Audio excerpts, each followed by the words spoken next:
नमस्कार दोस्तों, स्वागत है आप सभी का हमारे चैनल शेयर मार्केट में। मैं हूं आपका दोस्त नवी और यहां पर हम बात करेंगे HBL पावर सिस्टम के बारे में। लास्ट ट्रेडिंग डे को यहां पर तकरीबन 2.10% की हमें गिरावट दिखाई दी, बट ओवरऑल देखें तो स्टॉक ने पिछले कुछ टाइम से बहुत ज़बरदस्त रिटर्न दिए हैं। तो इस वीडियो में सभी चीज़ों को डिस्कस करेंगे, एक्सपर्ट की क्या राय है और अब हमें यहाँ पर क्या करना चाहिए। पिछले 5 दिनों की बात करें तो तकरीबन 9% की तेज़ी है। पिछले एक मंथ में 60% के पॉजिटिव रिटर्न स्टॉक ने निकाल के दिए हैं और पिछले 6 मंथ में 185% के अराउंड पॉजिटिव रिटर्न है। पिछले एक साल में 163% के पॉजिटिव रिटर्न।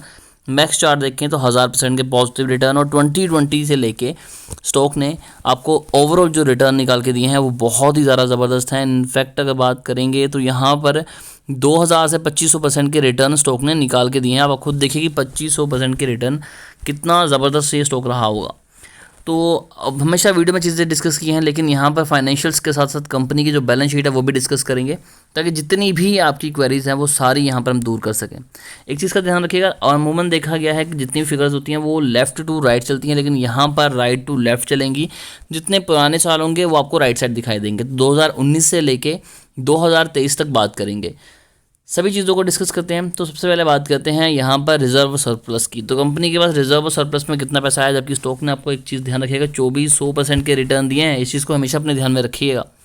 अब रिजर्व की बात करते हैं। 2019 में कंपनी के पास कितना रिजर्व था, 750 करोड़, फिर 755 करोड़, 765 करोड़, 845 करोड़ और फिर हुआ कंपनी के पास 928 करोड़ का मोटा रिजर्व। तो कंपनी के पास रिजर्व में बहुत अच्छा पैसा जुड़ा, एक अच्छा साइन है। तो टोटल रिजर्व में तो अच्छी खासी तेज़ी हमें दिखाई दी। अब बात करते हैं लाइबिलिटीज़ की। तो देखिए, दो तरह की लाइबिलिटीज़ होती हैं। एक लाइबिलिटीज़ होती हैं लॉन्ग टर्म लाइबिलिटीज़ और एक होती हैं शॉर्ट टर्म लाइबिलिटीज़, जिसे हम बोल सकते हैं कि शॉर्ट टर्म बोरोइंग और लॉन्ग टर्म बोरोइंग।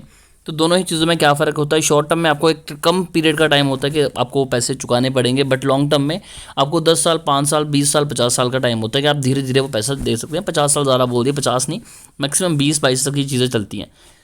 अब अगर लॉन्ग टर्म बोरोइंग की बात करें तो यहाँ पर 37 करोड़ है और ये 2019 में 6 करोड़ के राउंड थी।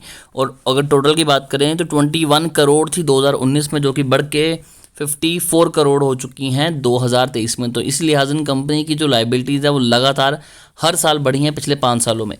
अब बात करते हैं एसेट्स की कि कंपनी जिस हिसाब से ग्रो कर रही है कि कंपनी के पास एसेट्स भी उस हिसाब से ग्रो हुए हैं, तो बिल्कुल भी नहीं। ये चीज़ मुझे काफ़ी ज़्यादा खटकी थी। 391 करोड़ के 2019 में थे और 418 करोड़ के 2023 में है। तो लिहाजन जितनी उम्मीद थी कि कंपनी के एसेट्स बढ़ने चाहिए उतने नहीं बढ़े थे। अगर हम यहाँ पर कंपेयर करें टोटल एसेट्स को, जिसमें कंपनी के सभी तरह के एसेट्स आते हैं, तो वो 2023 में निकल के आते हैं तकरीबन 1300 करोड़ और वो थे 2019 में 1170 करोड़ के अराउंड। तो यहाँ पर देखें तो डेफिनेटली हमें जंप दिखाई दे रहा है, बट उस लेवल का नहीं जिस लिहाजन स्टॉक भागा है। अब क्या कंपनी के जो रेशियोज निकल के आ रहे हैं वो भी उस हिसाब से आ रहे हैं कि नहीं आ रहे हैं। शेयर होल्डिंग पैटर्न भी चेक करेंगे यहाँ पर। तो यहाँ पर हल्की सी कुछ टेक्निकल इशू आ रहा है, बट कोई बात नहीं, वो भी हम देखेंगे, छोड़ेंगे नहीं। शेयर होल्डिंग पैटर्न तो ज़रूरी है कि कंपनी के पास शेयर होल्डर्स में कितना चेंजेस आया हुआ है। कंपनी की बात करें, मार्केट कैप 7834 करोड़ है। PE 60 का है, 40 से ऊपर स्टॉक हल्का फुल्का महंगा आ जाता है। रिटर्न ऑन कैपिटल एम्प्लॉयड ठीक है, 14% के अराउंड है। अगर 17-18 होता तो मैं खुशी बोलता कि बाइंग कीजिए। 34 की बुक वैल्यू है और स्टॉक ट्रेड कर रहा है 285 रुपये के अराउंड, तो बहुत ऊपर ट्रेड कर रहा है। डिविडेंड कंपनी नामात्र आपको देती है। प्रमोटर होल्डिंग 60% है। DIFIs की भी होल्डिंग नामात्र है, हल्की फुल्की होल्डिंग बना के रखी है। तो पैसा भाई साहब लगा किसका है, तो वही तो चेक करना पड़ेगा। उसके लिए हम आएंगे थोड़ा सा नीचे। प्यार हमें किसी शेयर से नहीं है, मेन मोटिव हमारा पैसा कमाना है। जब तक कोई शेयर पैसा दे रहा है वो अपना है, जैसे ही उसने पैसे देने बंद किए तू कौन मैं कौन एग्जिट करके बाहर आएंगे। किसी भी शेयर से कभी भी प्यार नहीं करना अगर मार्केट में सक्सेसफुली आपने अच्छा पैसा कमाना है। नेट प्रॉफिट की बात करें तो यहाँ पर कंपनी के नेट प्रॉफिट 2012 में 32 करोड़ था और अब 130 करोड़ है। पिछले क्वार्टर में 98 करोड़, फिर 94 करोड़।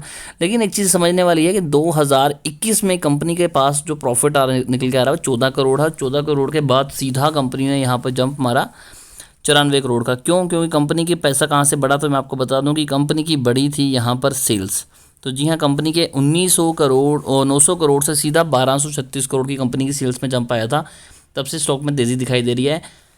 रिजर्व 2012 में 501 करोड़ था, जो कि अब बढ़कर 924 करोड़ हो चुका है। तो कंपनी के पास रिजर्व अच्छा खासा है। और सबसे इंटरेस्टिंग चीज़ देखिए, 2012 में बोरोइंग कर्जा कंपनी के ऊपर 916 करोड़ था और अब देखिए 86 करोड़।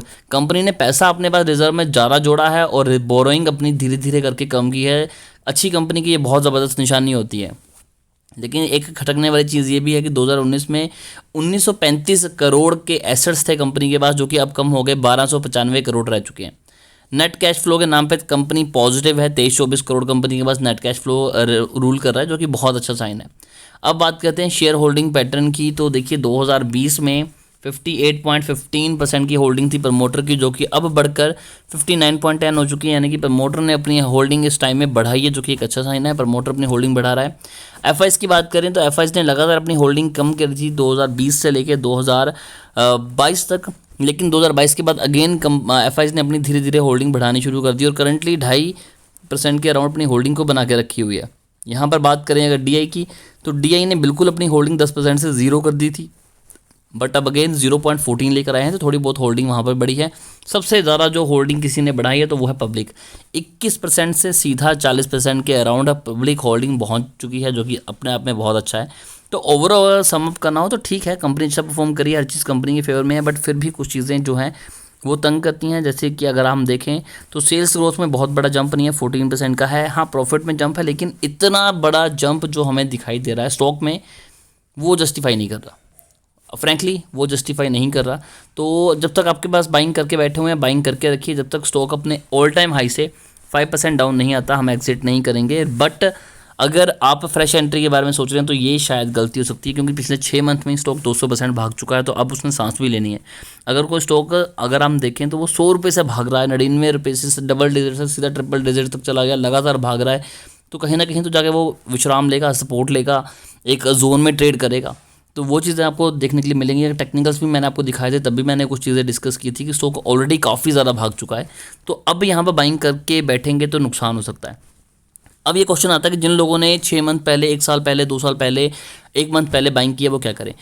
तो मैं अपना रूल बताता हूँ कि मैं क्या करता हूँ हमेशा। जब मान लीजिए मैंने किसी भी स्टॉक पे बाइंग की और वो स्टॉक चल रहा है अपने 52 वीक हाई के ऊपर, और आप ये चीज़ ज़रूर ट्राई करके देखिए, आपको डेफिनेटली प्रॉफिट होगा। मैं चीज़ की बात प्रॉफिट पक्की बात है, बात 100% प्रॉफिट होगा। अब आपने यहाँ पर मान लीजिए होल्डिंग बना के रखी है HBL पावर में, आप यहाँ पर टिके हुए हैं।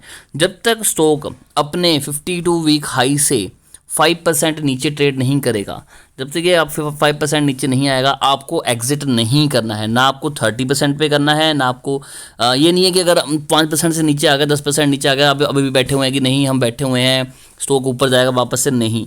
52 वीक हाई को नज़र में रखिए। जिस टाइम 52 वीक्स हाई से स्टॉक नीचे आया, आपने स्टॉक को एग्जिट करना है। टिके रहेंगे तो बड़ा नुकसान होगा। फिर भी इस शेयर को लेकर अगर आपकी कोई भी क्वेरी रहती है तो आप कमेंट कीजिए, हमारी कोशिश होगी कि आपको अच्छी एडवाइस दें। और अभी के लिए दोस्तों इतना ही।